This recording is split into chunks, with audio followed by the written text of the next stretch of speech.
నకిలీ మిర్చి విత్తనాల బారిన పడి నష్టపోయిన రైతాంగాన్ని తక్షణమే ఆదుకోవాలని ఏపీ రైతు సంఘం పల్నాడు జిల్లా ప్రధాన కార్యదర్శి ఏపూరి గోపాలరావు డిమాండ్ చేశారు.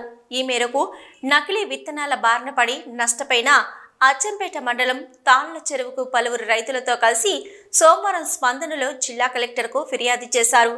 అనంతరం కలెక్టరేట్ వద్ద నిరసన కార్యక్రమంలో గోపాలరావు మాట్లాడుతూ రైతులకు న్యాయం చేయాలని ఇప్పటికీ అనేక మార్లు జిల్లా కలెక్టర్తో పాటు వ్యవసాయ శాఖ అధికారులకు విన్నవించుకున్నప్పటికీ రైతులకు న్యాయం జరగలేదన్నారు.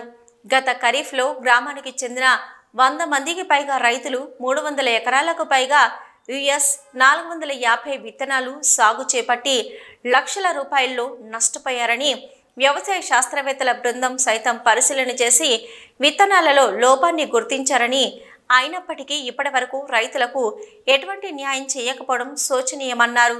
ఇదే తరహాలో ఇదే కంపెనీ విత్తనాలు మేడికొండూరు మండలంలోని కొన్ని గ్రామాల రైతులు సాగు చేపట్టి నష్టపోతే ఒక్కో విత్తన ప్యాకెట్కు 2000 చొప్పున రైతులకు నష్టపరిహారం చెల్లించారని, కానీ ఆ నష్టపరిహారం ఏమాత్రం సరిపోదని ఎకరాకు 1,00,000 రూపాయల చొప్పున పరిహారం చెల్లించాలని డిమాండ్ చేశారు. దీనిపై స్పందించిన వ్యవసాయ శాఖ ఏడీఏ సిహెచ్ రవికుమార్ మాట్లాడుతూ ఇప్పటికే విత్తన కంపెనీకి నష్టపరిహారం చెల్లింపుకు సంబంధించి ప్రతిపాదనలు పంపించామని, త్వరితగతిన రైతులకు న్యాయం చేసేందుకు తన వంతు కృషి చేస్తానని రైతులకు హామీ ఇచ్చారు. అచ్చంపేట మండలం తాళ్లచెరువు గ్రామంలో గత ఖరీఫ్ సీజన్లో US 450 అనేటటువంటి విత్తనాన్ని నాటి రైతులు మొత్తం కూడా తీవ్రంగా నష్టపోవడం అనేటటువంటిది జరిగింది. దాదాపుగా 100 మంది పైగా రైతులు 300 ఎకరాల్లో విత్తనాన్ని సాగు చేసి తీవ్రంగా నష్టపోయారు. ఇదే విత్తనాన్ని మేడికొండూరు మండలం అదేవిధంగా తదితర మండలాల్లో వేశారు.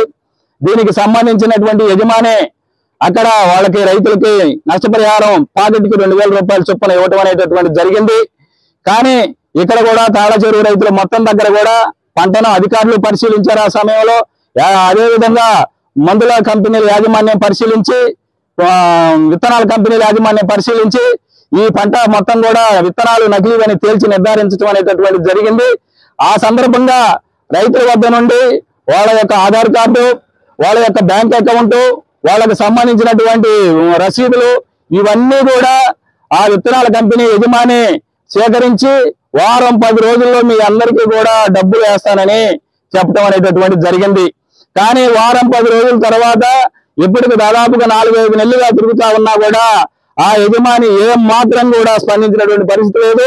ఈ సందర్భంగా మేము కలెక్టర్ గారి ఆఫీసులో ఈ రోజు అర్జీ ఇవ్వడం అనేటటువంటి జరిగింది. గతంలో 4 రోజుల క్రితం కూడా ఇక్కడ అర్జీ ఇవ్వడం అనేటటువంటి జరిగింది. అయితే ఇప్పటికి కూడా ఆ సమస్యకి పరిష్కారం అనేటటువంటిది ఏ రకంగా కూడా కనిపించలేదు.